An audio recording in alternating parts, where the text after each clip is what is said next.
Hey, Leon the Jokester here. Tips for comedians.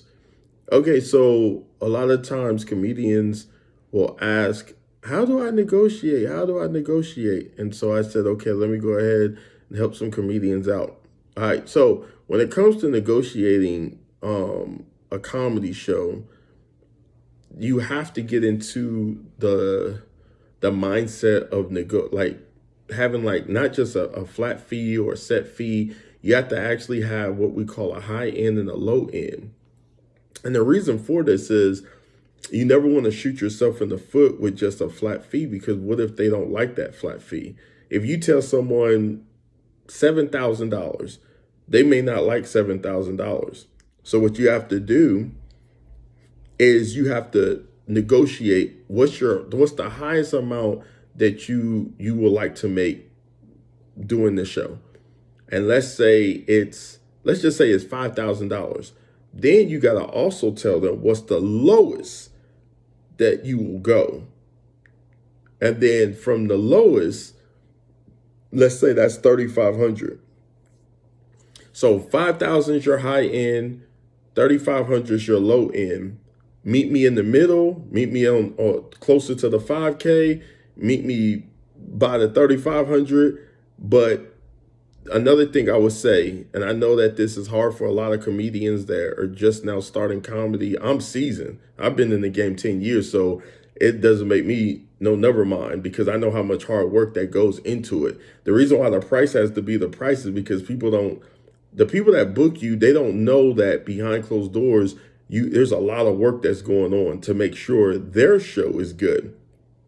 You have to brainstorm the jokes. You have to write the jokes. You have to think in your mind, is this going to be presentable, high level, high performance, electrifying? Is it going to be beneficial to the people, the president, the executive director, so forth, so forth. Then another element to it is you have to write the jokes, rehearse the jokes, travel, get to the venue, set everything up, perform the show at a high level, break everything down, drive all the way back. If you're tired, you may have to pay for a hotel. There's a lot that goes into it that a lot of people don't know. They just a lot of times when people are booking, they're just like, "Oh, pick up the phone and book them." Did they say yes or no? It's bigger than that, because if the person that you're trying to book is unprofessional, you will know at the show, like, what in the world did we book? But if you go to a person's website like mine, leonthejokester.com, I literally have categories of all the work that I do in the realm of comedy. Summer camps for kids, corporate, nonprofit, for profit, charities, foundations, comedy clubs. I mean, we've done it all. Me and my team, we have done it all. Why? Because we're performing at a high level. That's the reason why we can charge what we charge. Like my company, we open the doors to the number one. I mean, I'm talking about Oklahoma. We're Oklahoma's number one clean comedy resource. So if you want a clean comic for your next event, call our company, bro. Um, yeah, yeah. We open the doors February 1st. February 1st, we open our doors. So, yeah, now that you have a company, you're not just at home booking shows, you're actually going to the office and operating and functioning like a real company. I have two lawyers now. Shouts out to Wesley and shouts out to Reese.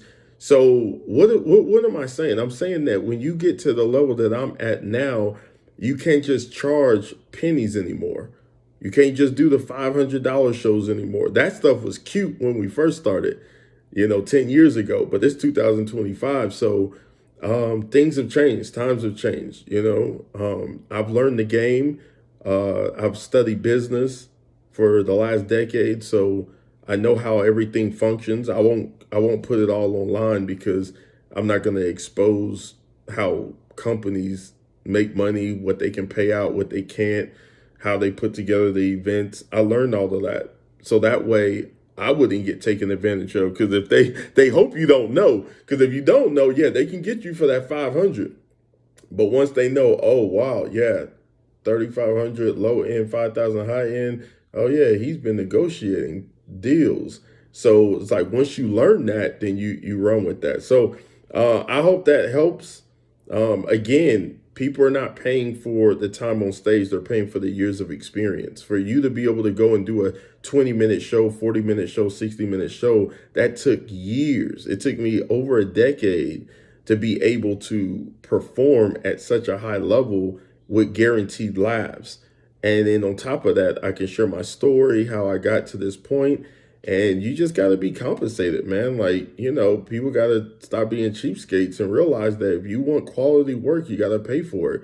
I don't give a care about people's positions. I care about fairness, because at the end of the day, people are going to, say, oh, we want to hear your story. Nobody cares about your story. What people want to hear is that, man, you really, really made me feel good. We had a good time, a great time. And that's a blessing. But then at the same time, why is it that people want the great storyteller, but they don't want to provide the resources for them to succeed? If I keep doing shows for $300 and $500, I haven't had one of those shows in almost a decade. But if I was still doing that, then I will never be able to provide for my family. But when you start seeing a comma in your check after you perform, you realize, okay, I'm at another level now.